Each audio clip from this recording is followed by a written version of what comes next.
everyone. I'm back. How are you doing? Feeling any better? Much better, thanks. Whew, it is so good to have you guys here. I was a little worried that the theater would be empty by the time I got back. Let me see. Tonya and Vodyanitsa are missing, which means Vodyanitsa died last night. And then you discovered that Tonya was the other dead person. Am I right? Not Tonya. Petashka.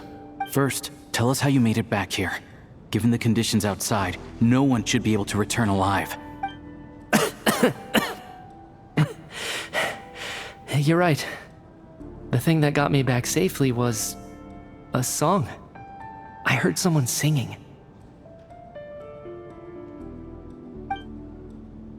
After walking into the snowstorm, my mind grew hazy.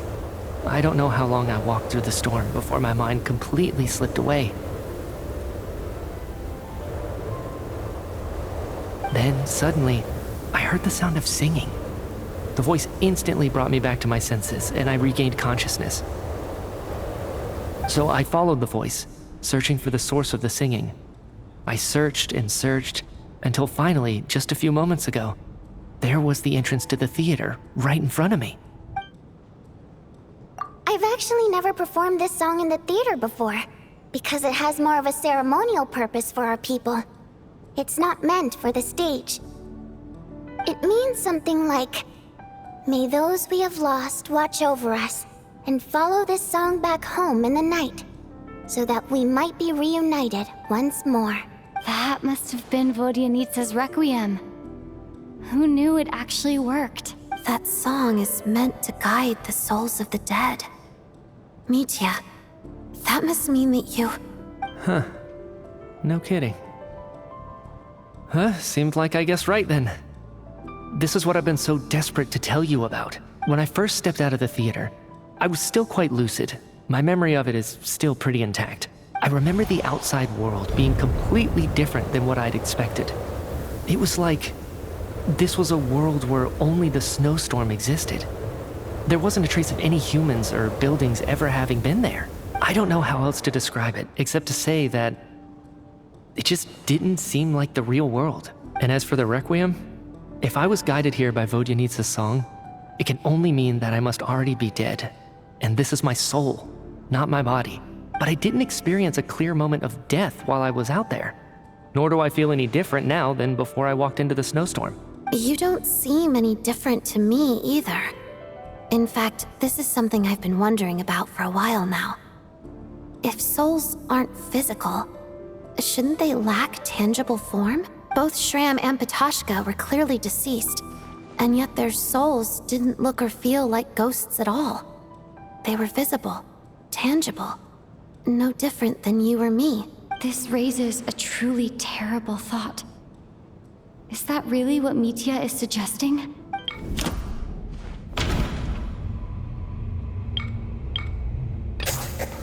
Mitya's soul was summoned back by the Requiem, confirming that he is indeed already dead. And yet, he looks no different from us. Of course, if even the long-deceased like Mr. Shram can blend in with us undetected, then maybe we've all been dead from the very start. And all of us are now souls wandering the theater.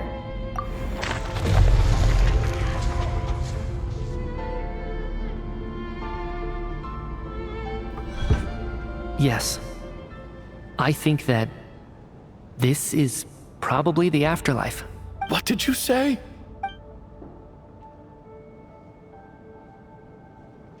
You heard me. We died in the theater. All of us did. But due to an obstruction in the theater's ley lines, our souls are trapped here, while an endless, infinite snowstorm rages outside. It's ironic, really. All that time, we were working so hard to figure out who the deceased among us were, when the truth was, we were all deceased. The only difference being some of us died more recently than others. Do you remember that note, "Death is near"? Seems like we misunderstood what it meant after all. Death was nearer than we wanted to think all along. The note simply meant that all of us were already dead. So all our attempts to survive, our search for the deceased, it was all for nothing?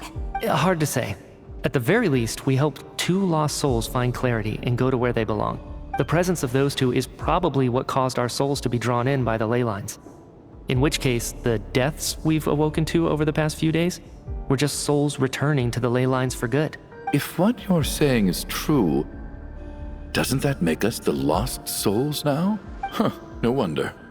This afternoon, when I was moving Vodyanitsa's body, I noticed that the other bodies in the room hadn't decayed one bit after all these days. That's further proof that those aren't physical bodies at all, but merely our shells here in the afterlife. Am I really dead? This doesn't feel real to me at all. No, that's impossible. This cannot be how it all ends. I still find it hard to believe that all of us are dead. How exactly did we die in the real world? None of us have any memories of dying, right? Not even knowing how we died is preposterous. Good grief! Surely there has to be some reason. Exactly. It's hard to rest in peace when you don't even know how you died. It gave me lots to think about as I strode out into the snowstorm. I racked my brains trying to remember the cause of my death, the exact moment I died, the root of all of this, right up until my consciousness faded. Wait. Hold on. Right before I lost consciousness, I think I saw something.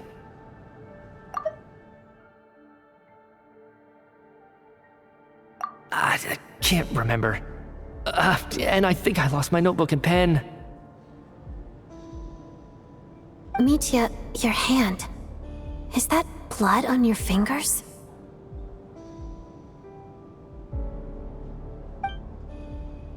Huh? You're right. There's blood on the fingertips of my right hand. Looks like it's already dried. When did that happen? What the? I guess this was what I saw. I must have desperately drawn it in my own blood right before losing consciousness. What's wrong? Do you recognize the symbol? It's Renova, the ruler of death. Alosha, do you still remember that Snezhnayan folktale you told me about? It was about the Grim Reaper. When someone's about to die, he appears as an incarnation of someone familiar to guide their soul into the afterlife. And as soon as you recognize his face, your life is over. I heard a similar tale when I was little. You think the Grim Reaper in this story refers to the ruler of death you mentioned? That's right. In which case, death is near could also mean that the Grim Reaper is here, disguised in a familiar form. Death, the deceased, and the Grim Reaper? So it's a triple entendre. When I first saw this note, I thought it contradicted the investigation report. But now it seems like that was the whole intention. So the Grim Reaper deliberately misled us. Then, we started suspecting each other and searched for the deceased while they hid in plain sight. By that logic, the one person most likely to be the Grim Reaper incarnate is...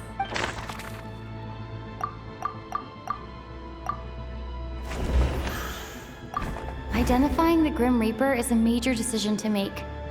I should think it over carefully.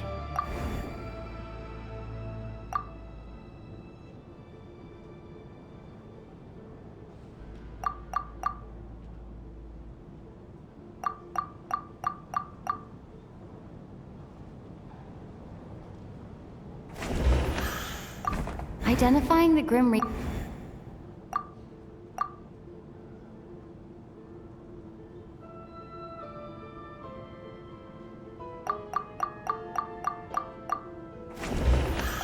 Identifying the Grim Reaper.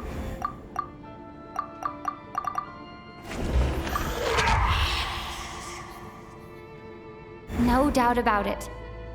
It's Alosha. Looking back at how everyone has acted over the past few days, Alosha is most likely the Grim Reaper lurking among us.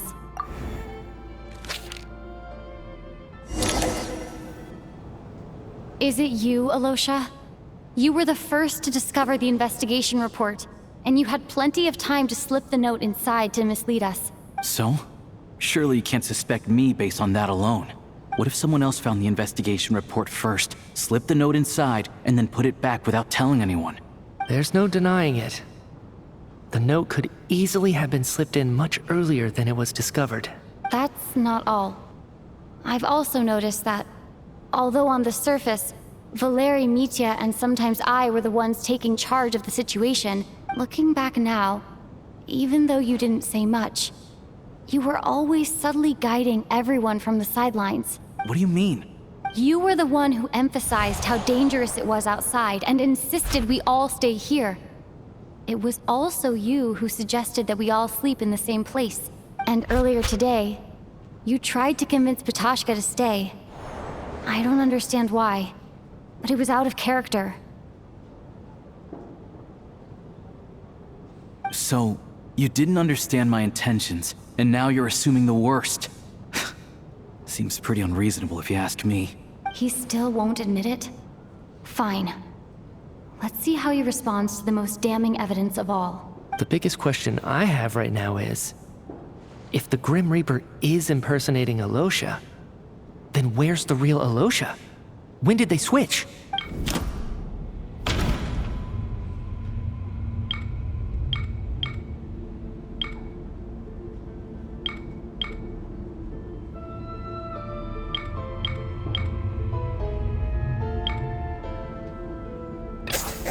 That's right.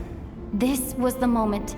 Right at the start, before any victims had even emerged, Alosha was switched with the Ruler of Death while everyone's guard was still down.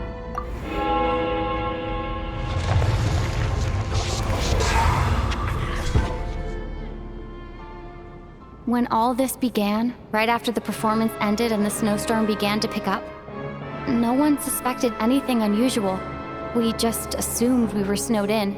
It wasn't until we discovered the bodies the morning after that we realized something out of the ordinary was going on. But it's clear now that the oddities actually started earlier than that, when Dimov walked into the snowstorm and never came back. Right. So Mr. Dimov was the first victim, not Sobolova and Torgov. And if we pinpoint that moment as the beginning of this incident, then one thing becomes clear. Alosha, you are the only person who walked into the snowstorm and came back without the help of Vodyanitsa's Requiem. More precisely, Alosha never came back at all. The one who came back was the Grim Reaper. Not bad. Well, since you've backed me into a corner, I suppose there's no point in keeping up the act anymore. Alosha? You're the Grim Reaper? I am no such tired cliché. Mortals should address me as the ruler of death. Before being wiped out for good, you identified the two deceased, and even sensed my presence. A commendable achievement. Far beyond what I expected. I heard you can ferry souls. Those deaths each night. Were they your doing? Your initial conclusion was correct. Due to the existence of the two deceased, the ley lines yearned to reclaim those long-lost souls. Every night they devoured an equal number of souls to fill the void. This required no intervention from me. Though, of course, ferrying souls is indeed my authority. Here, take a look.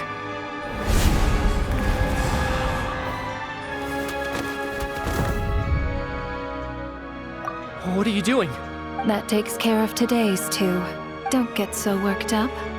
You are already dead, and your souls must return to the ley lines. I know we're already dead. You murdered us, didn't you? Murdered? No.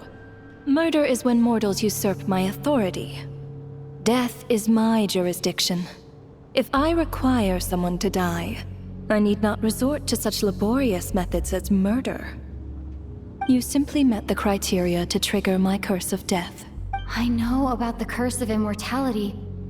So there's another death-related curse too? You cursed us? When? And why would you do such a thing? So often, humans pray to me, begging to know when their death will come, and what form it will take.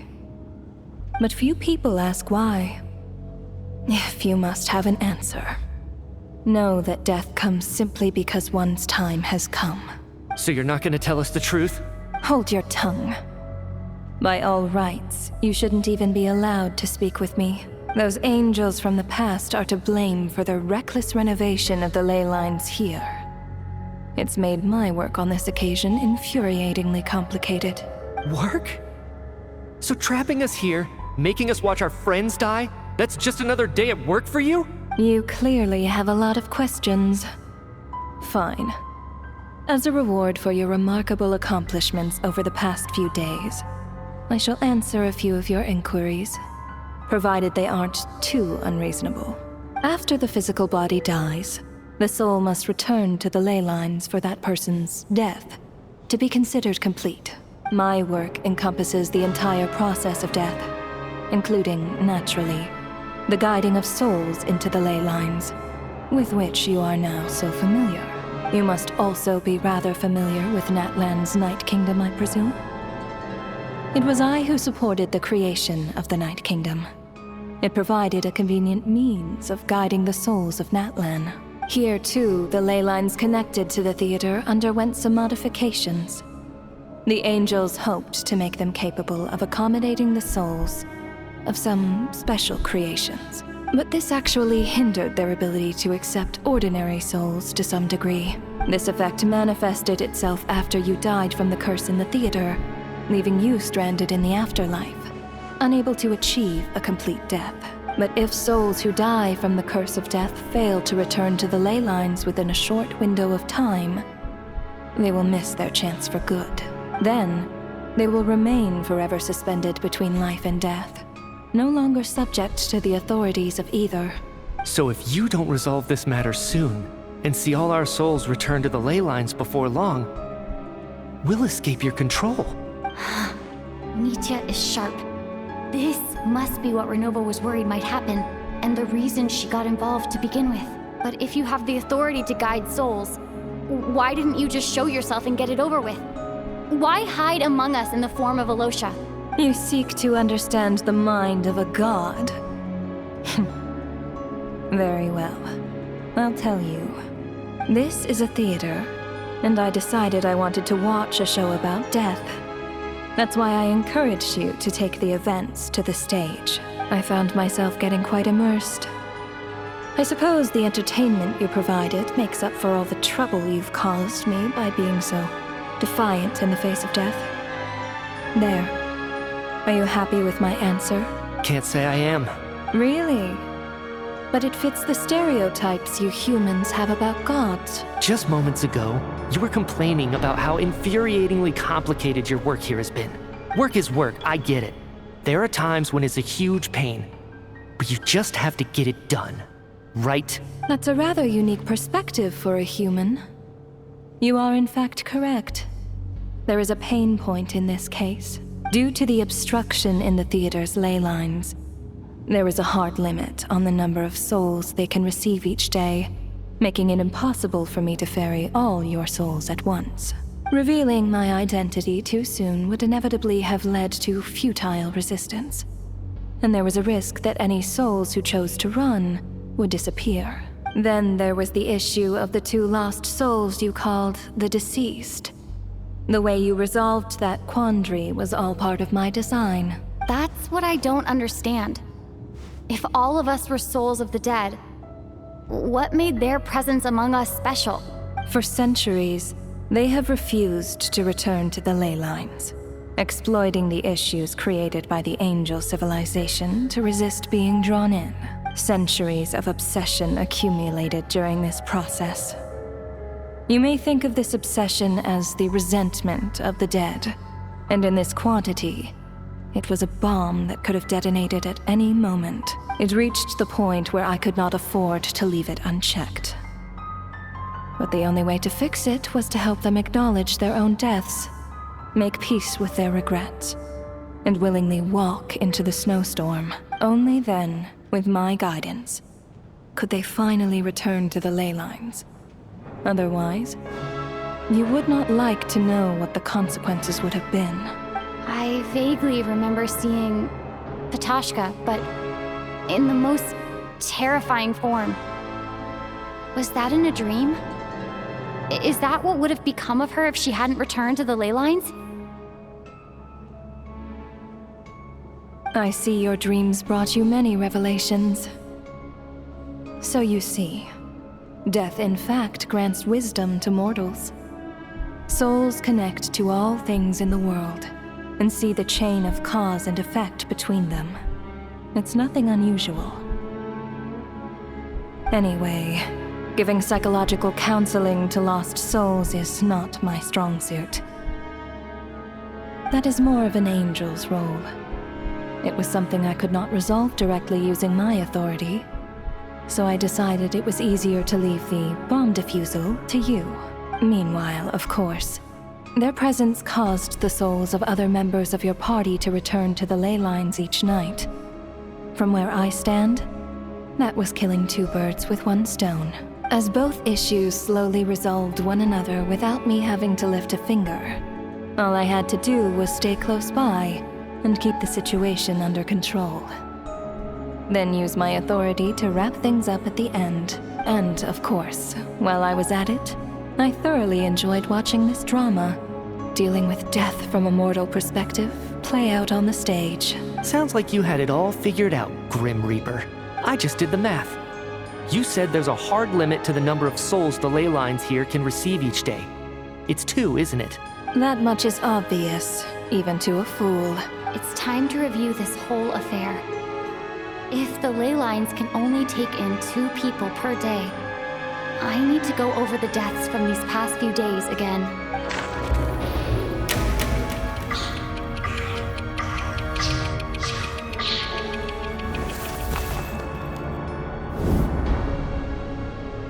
Looking back now, none of us had the faintest idea at the time. From the moment the staff member named Dimov walked into the snowstorm, the incident had already begun.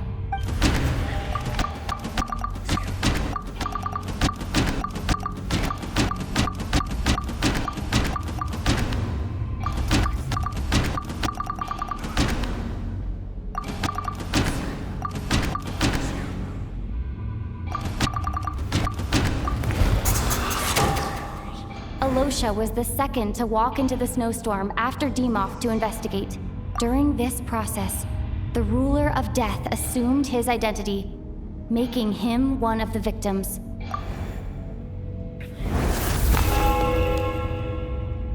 During our first night in the theater, everyone was caught up in the novelty of it all.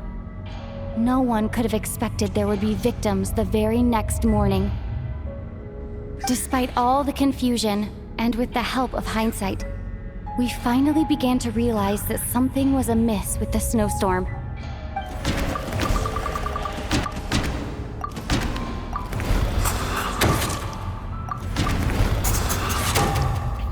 The ley lines devoured Torgov and Sobolova on the first night. At the time, we thought this might be a murder case connected to Lelek.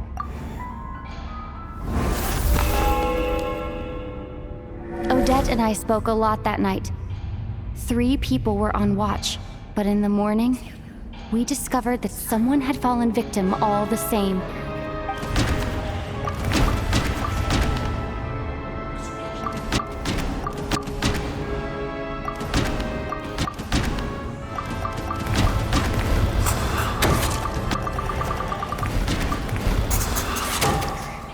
The deaths of Kulish and Ranpana caused everyone to stop suspecting Lelek. Unexplainable phenomena occurred one after another, leading Mitya to suspect that we were caught up in a supernatural event.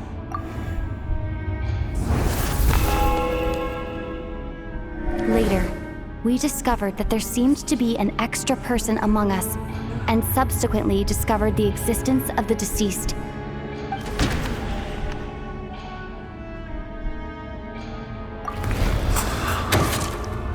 Mr. Shram realized he was the deceased and walked into the snowstorm to return to the ley lines of his own accord. It turns out there really was a dead person among us.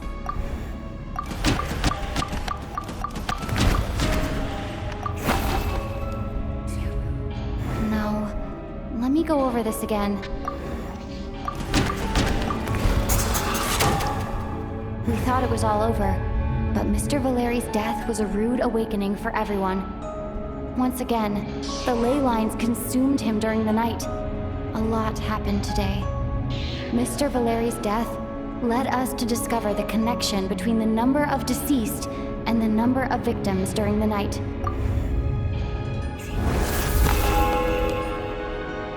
The fact that there was more than one deceased seemed to bring us back to square one.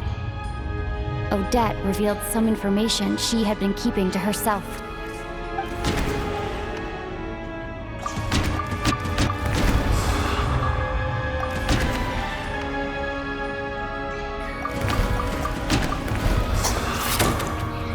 As it happened, Ptashka filled the void left by Micha's return from the ley lines by walking into the snowstorm this morning. The girl I thought was Child's sister, Tonya, turned out to be another of the theater's deceased.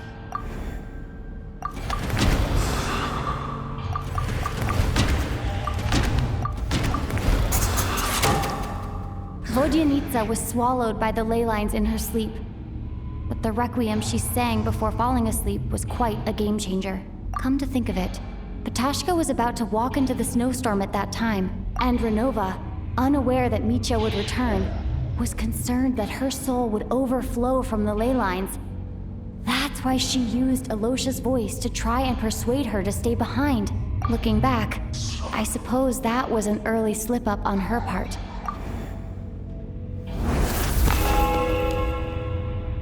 No one could have expected anyone who walked into the snowstorm to return.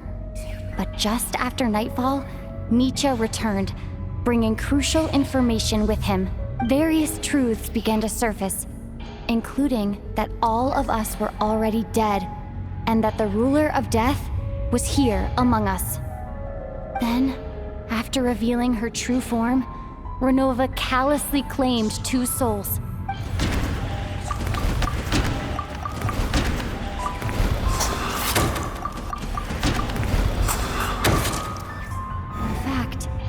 Everyone was already dead by the time we took the photo.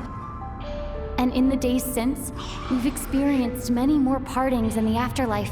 Now, only Mitya and I remain. And the true culprit behind everything still stands before us. In Mitya's eyes, I see the same anger and frustration that I feel. That covers everything. It's all clear now. Your work isn't finished here yet, is it? The Traveler and I are still standing here, safe and sound. The Water Imp's song threw things off a little, but it is of no consequence. The ley lines have already anchored your soul, and the first ray of light tomorrow morning will take you back. I, meanwhile, need to review my attitude towards the Water Imp race. So the reunion in the night that Vodyanitsa mentioned, I suppose that was never meant to be a permanent reunion. That just leaves you, Traveler. My power only allows me to temporarily separate your soul from your body. The ley lines of Tevat would not accept you, and your soul is firmly anchored to your body by your will. For a descender like you, who is not bound by Tevat's rules, your death can only be brought through the most violent of means, such as directly destroying either your body or soul. I have no interest in involving myself with Descenders. For now. Although, this may change if Asmodee remains missing, or you insist on interfering with our affairs. One last question then. All our struggles and sacrifices here, they were meaningless from the very beginning, weren't they? Death abides no reason. Besides, what you call sacrifice is merely a concept created by humanity. To me, it is nothing more than a self-indulgent charade in the face of death. Mere mortals fantasizing that their actions could reclaim something from my grasp. A truly laughable idea. Grim Reaper, you really know how to get on my nerves. I'm not here to ingratiate myself with you. I kill, merely because your deaths are necessary. Oh, you've made that quite clear. But humans don't take well to being scorned. Not even by the gods.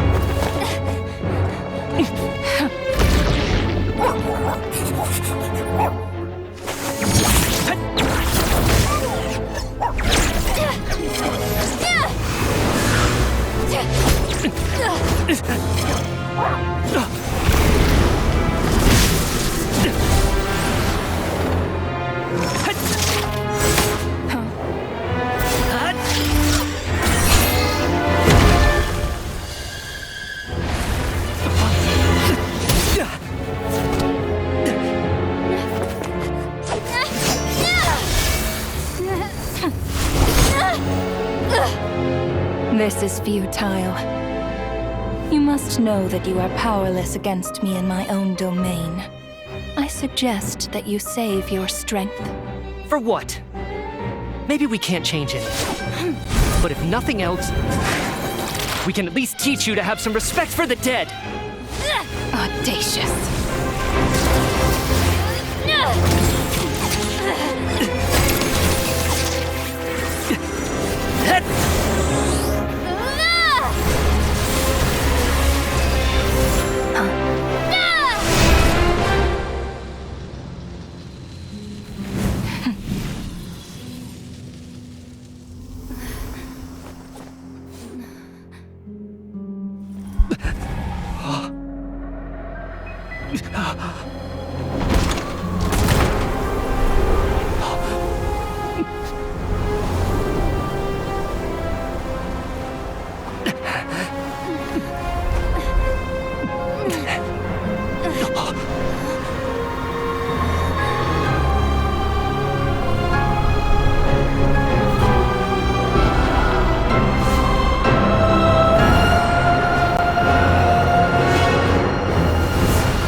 How are you holding up, Odette? What happened to me? How much do you remember?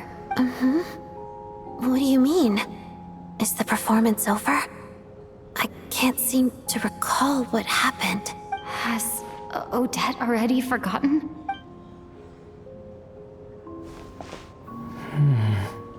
Mitya? Oh, I'm sorry. I guess I spaced out there for a second. Remind me who you are? Don't you remember anything? Yeah, I remember now, comrade. Looks like we guessed right. Just like me when Odette found me at the Armory Palace. For some reason, everyone killed by the Ruler of Death eventually came back to life. Just with one catch. They forgot what happened while they were dead. Odette and the others have already forgotten everything. Why were you able to remember this time? Could this be the reason? You said this is the Ruler of Death's symbol, right? I don't see anything there. You don't? Huh. Okay, I guess that makes sense. I carved this into my hand in the afterlife, so it's not visible in the physical world. Does that mean I carved this symbol into my soul? What an unsettling thought. Still, at least I get to remember what happened. I suppose it's a blessing in disguise. What about you, though? The Ruler of Death mentioned that you're a descender? Is that why you can remember? A full explanation would get complicated very quickly, but that's essentially it. Well then, now that it's all over, let's figure out what we've learned. The first thing I notice is that everything here is precisely as we left it, right before our deaths. This confirms that time passes differently in the afterlife than in the real world. They say that right before death, time slows down and your whole life flashes before your eyes. That must be how you know you have one foot in the afterlife by that point.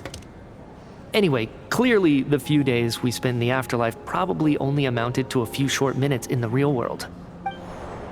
This also aligns with previous reports of widespread temporary memory loss among the Armory Palace personnel.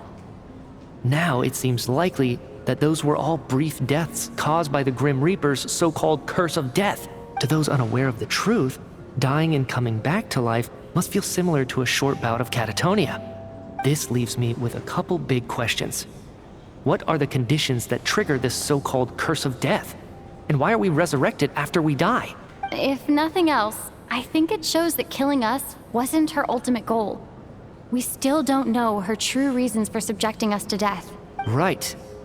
This time only got complicated because of the situation with the theater's ley lines. That's why she had to approach it differently. If the previous incidents of amnesia among the researchers are anything to go by, killing us is usually a pretty routine matter.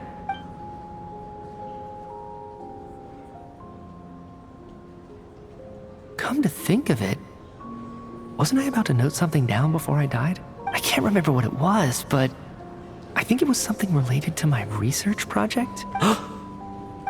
Sorry, Traveler. I'll catch up with you again later. Right now, I have to make a trip back to the Armory Palace. Ma'am, if I may, no one of your description has ever shown up in my investigations into Mr. Mitia's friends, yet you two seem very familiar with each other. Could you perhaps tell me where he was in such a rush to get to? And, by the way, have we ever crossed paths? Forgive the presumptuousness, but I feel a vague and indescribable sense of familiarity about you. I can explain everything. Could you help me gather everyone in the theater in one place?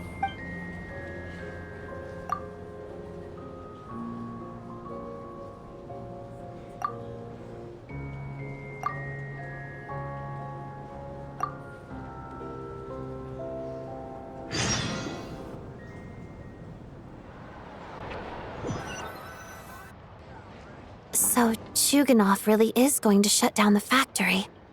I guess this theater incident actually did us some good after all. So, you said I promised to take you to the Armory Palace while we were in the afterlife, yes? I believe you. I think I even have a vague memory of it. Agreed. Let's check in on her first. The whole reason for our trip to the Armory Palace anyway is to figure out what's going on with her health.